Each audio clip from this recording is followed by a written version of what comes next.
Hey beautiful people, my name's Taylor, also known as Priceless Tay. And I'm your co-host, Tedia Rosarion. We want to welcome you back to What the Finance!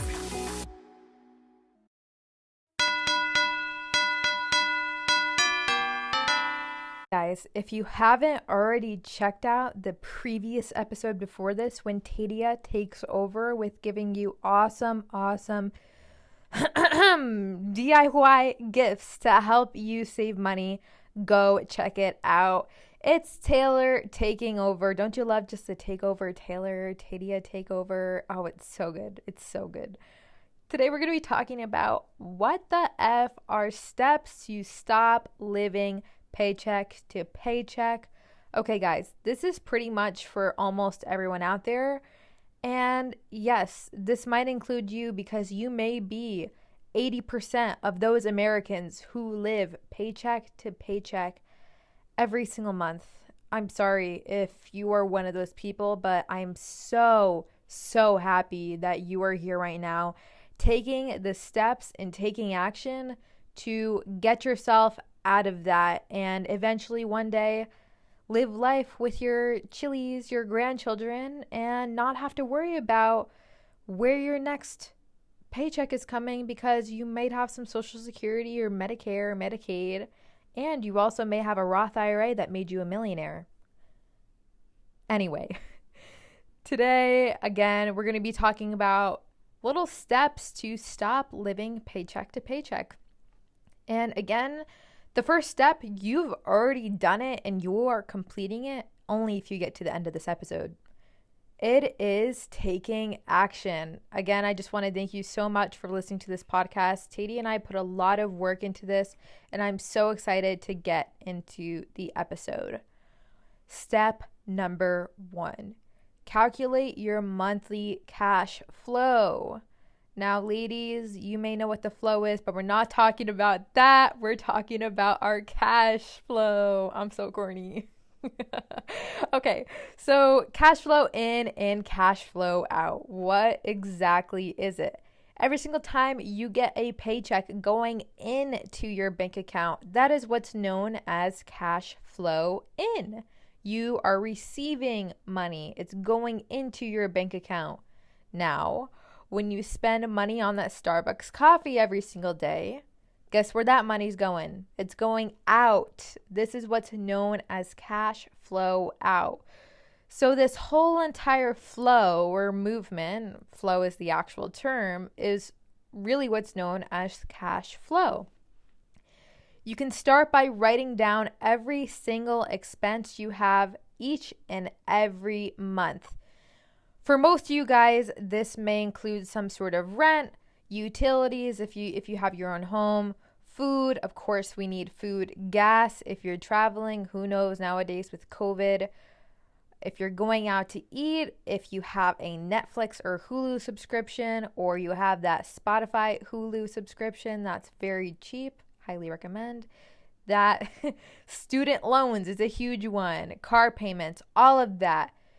Now, this is going to happen overnight, stopping living paycheck to paycheck. This is where you have to start, unfortunately, and it may take a month, 2 months, 3 months. But we have to make this calculation first. So sit down. If you don't have an app that already does this, Tedia and I really love the Mint app. It's free, I believe. It's easy to use, and it kind of does all of this for you automatically. After you have all of those expenses down, write down your monthly income. This could not just be from your full-time or part-time job that's receiving a paycheck or direct deposit.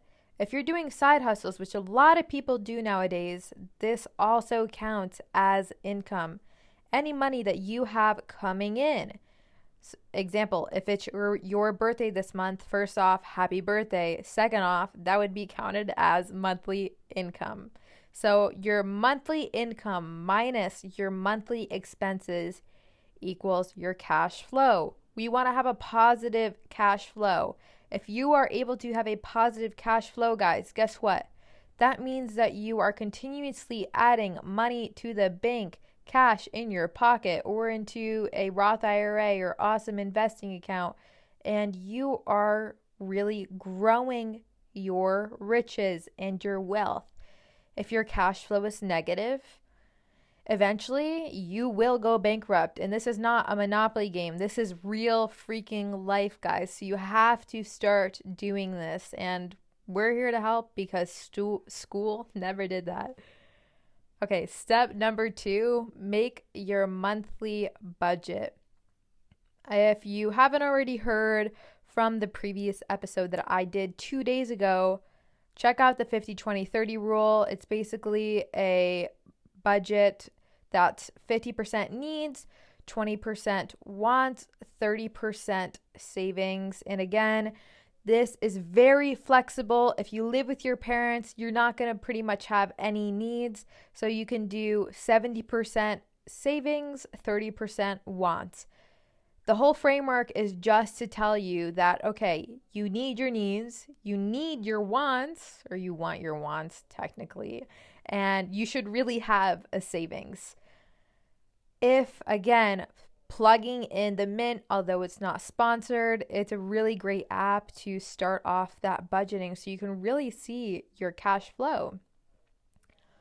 Once you start doing this, you'll really notice what my uncle calls vampire charges, which basically suck out your money out of your wallet each and every month that maybe you might not necessarily need it. For example, if you're really tight on money and you don't really watch Netflix that often, maybe you might watch it here and there, just cut it, guys. I mean, don't you have a friend anyway? Like, I can share my Netflix password with you, or you can just join Keyring, plugging in Chino here, awesome friend, and share passwords with everybody and split the costs. It's really that simple. Save for an emergency fund as well. I cannot stress this enough. This is a key component to end living paycheck to paycheck. In case a pandemic rolls around and you lose your job, you will have an emergency fund, 3 to 6 months of savings that helps you during these emergencies. Life is a roller coaster. Sometimes we have no idea where it's going. You could have a really serious medical accident tomorrow, and it's important to keep your finances in line so that all of this other stress that you will be incurring will not have to be really related to money. Because I do want to mention that money is one of the biggest stressors in the entire world. It leads to parents going into divorce. It leads to extreme depression rates in our society.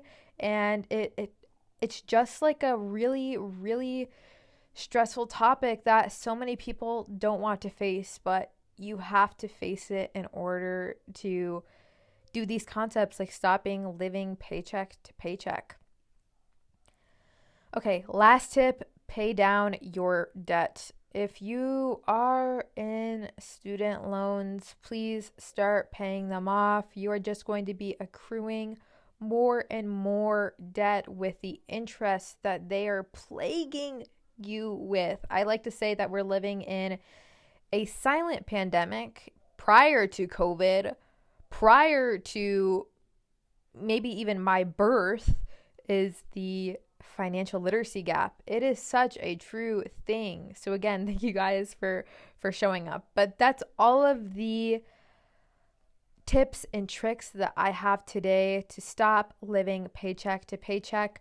We have a few more days of this challenge and campaign, so make sure to stay with it. You guys are awesome, and thank you for joining this movement. Share with your friends and family if you thought this was helpful, and I'll see you in the next episode. Bye.